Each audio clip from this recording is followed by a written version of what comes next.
Shalom. మీకు ఉదయకాల శుభములు. అనుదిన వాక్య ధ్యానం డైలీ బ్రెత్కు మీకు స్వాగతం. Praise the lord.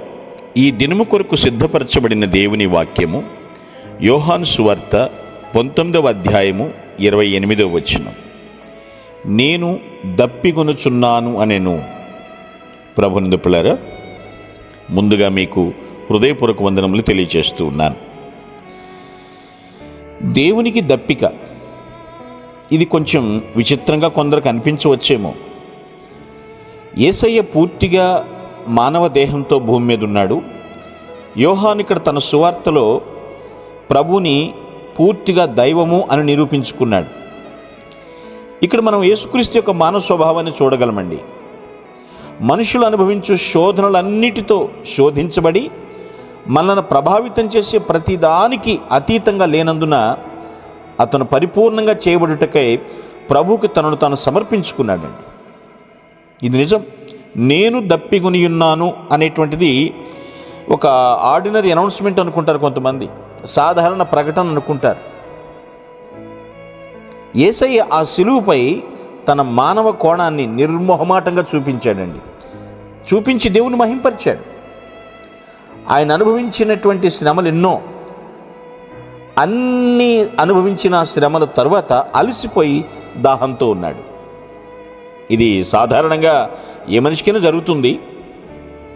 ఇప్పుడు ప్రభు ముందు రోజు రాత్రి ఎప్పుడు ఆయన పానీయం సేవించాడు అంటే, తన శిష్యులతో కలిసి పస్కా విందు భోజనం చేశారు చూసారా, అప్పుడు ద్రాక్షారసం తాగారు. అంటే ఆయన దాదాపు 15 నుండి 17 గంటల మునుపు చివరిగా పానీయం త్రాగారు. ఆయన జీవితంలో చాలా సంఘటనలు జరిగినాయి. అన్ని సంఘటనలాగానే ఓల్డ్ టెస్టిమెంట్ పాత నిబంధన ప్రాఫెసీస్ ప్రవచనాలు నెరవేర్చడానికి కూడా ఇది జరిగింది. 69వ కీర్తనలో 21వ వచనంలో చెప్పినట్లుగా, వారు చేదు నాకు ఆహారంగా పెట్టిరి, నాకు దప్పిగైనప్పుడు చెరుకును త్రాగనిచ్చిరి అంటారే. ఇప్పుడు మనం చదువుకున్న యోహానులో 29లో అంటాడు, నొప్పిని తగ్గించుటకై ఒక స్పంజి చెరుకుతో నింపి హిస్సోపు పుడకకు తగిలించి ఆయన నోటికి అందించినట్లుగా ప్రస్తావించారు. అక్కడ యేసుక్రీస్తు ప్రభువారు తన చుట్టూ జరుగుతున్న సంఘటనలన్నింటినీ గురించి చాలా అబ్జర్వేషన్ ఉందండి. చాలా శ్రద్ధ కలిగి ఉన్నారు ఆయన. అయితే వన్ థింగ్, తన తండ్రి చిత్తాన్ని నెరవేర్చేటప్పుడు ఆయన పూర్తి కంట్రోల్లో ఉన్నాడు, పూర్తి నియంత్రణలో ఉన్నాడు. ఆయన లోకమంతా అంధకారంలో ఉంది. అంత అంధకారంలో ఉన్న సమయంలో దుష్టశక్తుల వల్ల కలిగే బాధలన్నీ భరించాడు. ఎందుకంటారు? He loves us. Yes, he loves us. ఆయన మనల్ని ప్రేమిస్తున్నాడు. సో మనల్ని రక్షించుటకై స్వచ్ఛందంగా ప్రతి బాధను అనుభవించడానికి ఏమాత్రం వెనకాడలేదండి. అంతేకాదు, నేను దప్పికొనుచున్నాను అన్న మాటలో ఆత్మీయ కోణం కూడా ఉందండి. ఆయన దాహం దేనికోసం? నశించే ఆత్మల కోసం. ఏ ఒక్కరు నశించకూడదనేది కదా ఆయన కోరిక, ఆయన దప్పిక. అవును, సమర స్త్రీతో మాట్లాడుతున్నప్పుడు ఆ యొక్క విషయాన్ని బయటపెట్టారు కదా. ఆయన తనను పంపిన దేవుని చిత్తము చేయటమే, ఆయన పనిని పూర్తి చేయటమే నాకు ఆహారం అని చెప్పాడు సమర స్త్రీతో. ఆయనను వెంబడించేవారిగా మనం కూడా నశించిపోతున్న ఆత్మను రక్షించడానికే అలాంటి ఆకలి ఉందా? అలాంటి దాహాన్ని కలిగి ఉన్నామా మనం? ఎవరైనా నాకు అలాంటి దప్పిక ఉంది, అలాంటి ఆకలి ఉంది అంటే వారి దేవుని సన్నిధిలో వారిని మెచ్చుకోవాల్సిందే.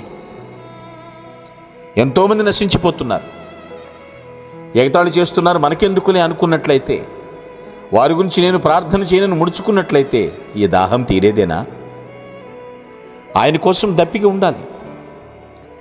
నశించిపోతున్న వారిలో కొందరైనా అగ్ని గుండం నుంచి లాగబడాలి, కొందరినైనా రక్షించటాలి.